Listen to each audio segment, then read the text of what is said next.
Eh bien salut tout le monde, c'est Styx et j'espère que vous allez bien. On se retrouve pour une vidéo interview de Tetsuya Nomura lors de l'E3 2018, donc dirigé par IGN et Game Informer. Donc Tetsuya Nomura, c'est le directeur de la série Kingdom Hearts. Et on enchaîne directement avec les raisons de la date de sortie repoussée de Kingdom Hearts 3. Et donc Tetsuya Nomura déclare que le retard était dû en fait à un souhait d'une sortie mondiale et non d'une raison d'un problème de développement. Donc il répond qu'ils avaient une date de sortie en tête, mais de nombreuses personnes, y compris des constructeurs, des équipes de marketing ou de vente, ont demandé en fait que ce n'était pas le bon moment de sortir le jeu. Et il explique que les différences entre les périodes de vacances étaient une source de préoccupation en fait pour eux, et que Kingdom Hearts 3, la branche donc occidentale de Square Enix, avait demandé de lancer le jeu simultanément par rapport au Japon et à l'Amérique. Donc ils ne devaient plus penser aux problèmes liés donc au Japon et à leur situation de vente chez eux par rapport à nous. Donc ça a vraiment été à cause d'une sortie donc mondiale. Donc je crois qu'il y a peut-être 4 à 5 jours de différence entre chez nous et le Japon et l'Amérique, il me semble, par rapport à la sortie. Et donc en fait c'est dans ce climat là que les équipes décident d'une date de sortie donc pour le 29 janvier 2019, même si ils avaient envisagé d'accélérer le développement pour une sortie plus tôt, mais l'équipe de développement a dit que c'était pas possible en fait, que c'était trop rapide. Nomura donc a cependant expliqué que ça offrait du temps donc à l'équipe de peaufiner le jeu en mesure que la sortie du jeu Kingdom Hearts 3 approche. Et donc à l'E3 on a eu l'occasion de voir les mondes d'Arendelle et les Caraïbes. Et donc ce sont des mondes issus de la Reine des Neiges et de l'univers de Pirates des Caraïbes. Et donc Nomura répond qu'il n'y a plus beaucoup de mondes à révéler, mais ils en ont encore, y compris des mondes originaux. Donc il y a encore des mondes Disney et des mondes originaux propres à Kingdom Hearts, à l'univers de Kingdom Hearts en dehors de Disney, donc qui s'intègrent à la trame principale. Donc il déclare aussi confirmer que certains mondes originaux de la série feront leur retour, mais que de nouveaux seront créés. Donc c'est plutôt une bonne chose, on a encore des surprises à voir avant la sortie du jeu. Et Nomura discute aussi de la décision de réutiliser, de la réutilisation du monde de Pirates des Caraïbes pour Kingdom Hearts 3. Alors il voulait en fait avoir donc un film en prise de vue réelle pour un monde, et donc il faut le savoir aussi que c'est leur premier titre sur la génération actuelle, c'est aussi important de le souligner. Ils voulaient en fait tester leurs limites et voir jusqu'où ils pourraient aller avec ce moteur graphique, et on peut dire que c'est réussi, le pari est gagné. Ils arrivent à maîtriser l'Unreal Engine parfaitement, en tout cas c'est à voir donc à la sortie. En tout cas, je pense qu'on a tous été bluffés par la présentation du monde de Pirates des Caraïbes.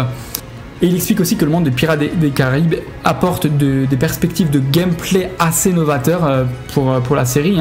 Donc les batailles navales ainsi que les passages donc sous-marins, donc pour pouvoir aller sous l'eau avec Sora. Fini les mondes qu'on avait en galère avec la petite sirène.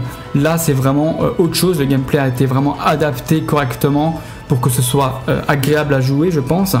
Et du coup c'est vraiment aussi quelque chose que j'attends de voir et de manier donc lors du jeu, donc lors de la sortie du jeu. Et donc il enchaîne par la question des DLC. Donc Final Fantasy XV avait apporté pas mal de DLC, donc après la sortie du jeu, donc avec ce système de Season Pass. Donc Nomura n'est pas très pour en fait ces Season Pass, et donc il répond à une possible sortie de DLC après le lancement du jeu, mais qui n'a rien été encore décidé en interne par rapport à ça. Ils le feront peut-être, mais il souhaitera développer un système de DLC après la sortie du jeu. Donc là pour le moment il se focalise vraiment sur la sortie du jeu. Et donc il rétorque en fait que certains jeux sortent, des grands titres, qu'ils en restent là après la sortie du jeu. En fait il ne veut pas rester sur ce principe là, même s'il est en train de faire un triple A et que les Season Pass ne l'intéressent pas. Il veut quand même avoir un suivi pour que les joueurs puissent encore du gameplay après avoir fini le jeu. Et donc il parle aussi dans Kingdom Hearts 3 du possible retour de la customisation qu'on avait pour Aqua dans 0.2 Birth by Sleep, qu'il intégrera peut-être par la suite. Et là il se préoccupe plus par la sortie de Kingdom Hearts 3 de finaliser le jeu donc pour la date de sortie. Ils verront vraiment ça après la sortie donc du jeu.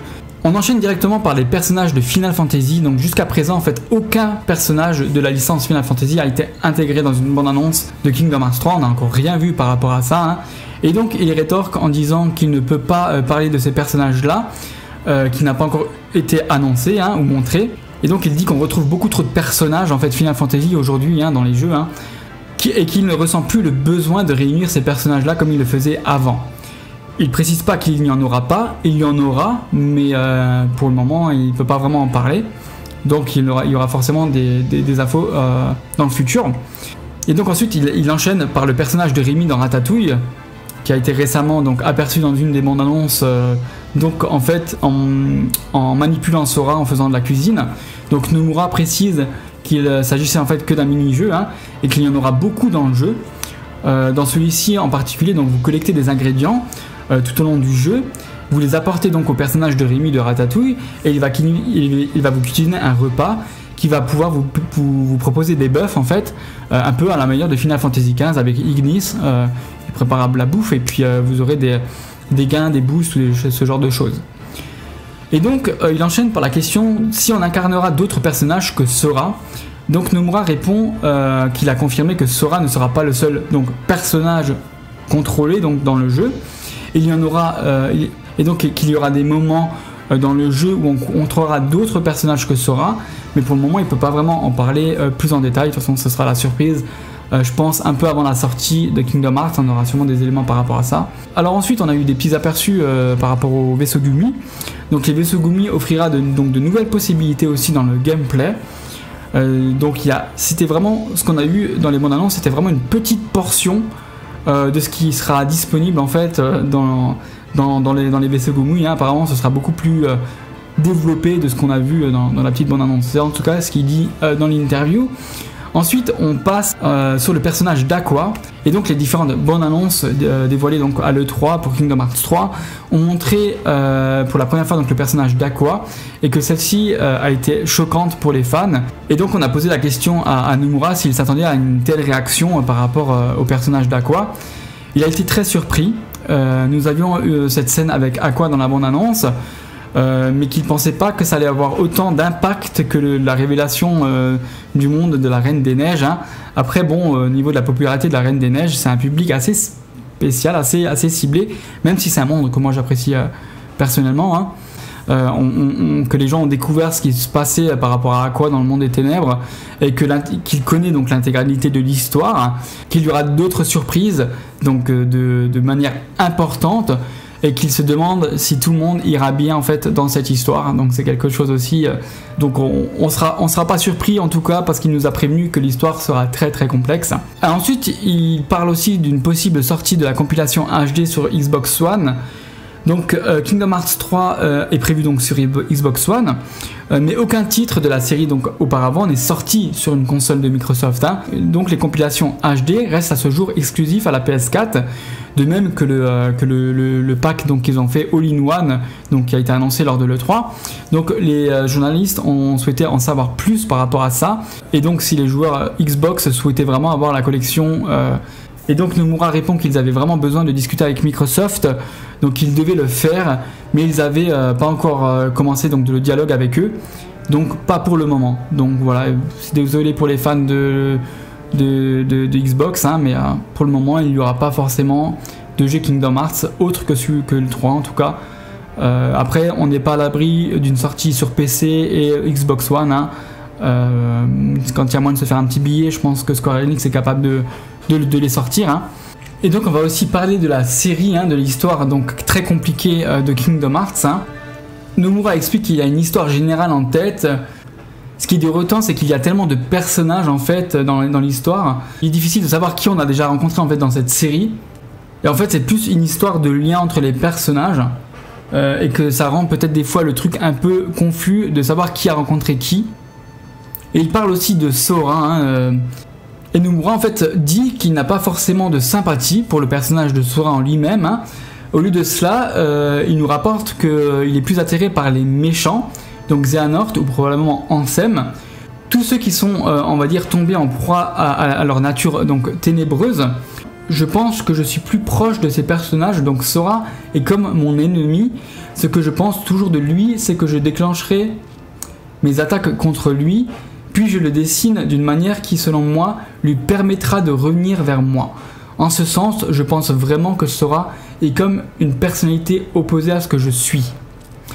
Alors ça c'est très important. Bon, il y a quelques années, il avait dit que Sora était quand même un personnage qui lui était très lié, hein, c'était presque comme un enfant pour lui. Après, je comprends en fait son point de vue parce que je suis un peu pareil par rapport à l'univers global de Kingdom Hearts. Hein. C'est vrai que l'aspect ténèbres m'a toujours plus attiré par le côté, on va dire, Disney, ou on va dire le côté, pas gnangnan, mais le côté un peu enjoué de Sora.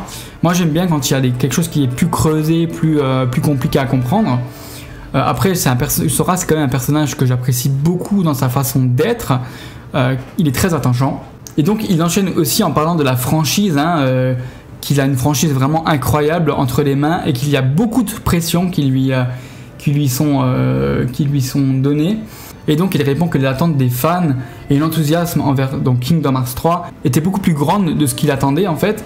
Il se sentait un peu oppressé par rapport à tout ça. Et donc il répond que la meilleure façon de se débarrasser de la pression, c'est d'avoir confiance en soi, et c'est ce que l'on peut faire de mieux. Et il rétorque aussi qu'il a énormément confiance dans le jeu Kingdom Hearts, et qu'il reste confiant donc pour la sortie du jeu, et qu'il a réussi à se débarrasser de cette pression-là. Donc voilà, j'espère que la vidéo interview vous a intéressé, vous a plu. Donc n'hésitez pas à vous abonner si ce n'est pas déjà fait, à mettre la petite clochette pour être averti de mes prochaines vidéos, parce qu'il va y en avoir. Hein. Donc pour ceux qui ne sont pas au courant, je vais à la Japan Expo du 5 au 6 juillet. Donc vous pouvez toujours me retrouver là-bas, je serai présent. Voilà, n'hésitez pas à commenter, hein, j'espère que j'étais assez clair dans la vidéo. Je vous fais des gros bisous et portez-vous bien et à plus tard. Ciao ciao.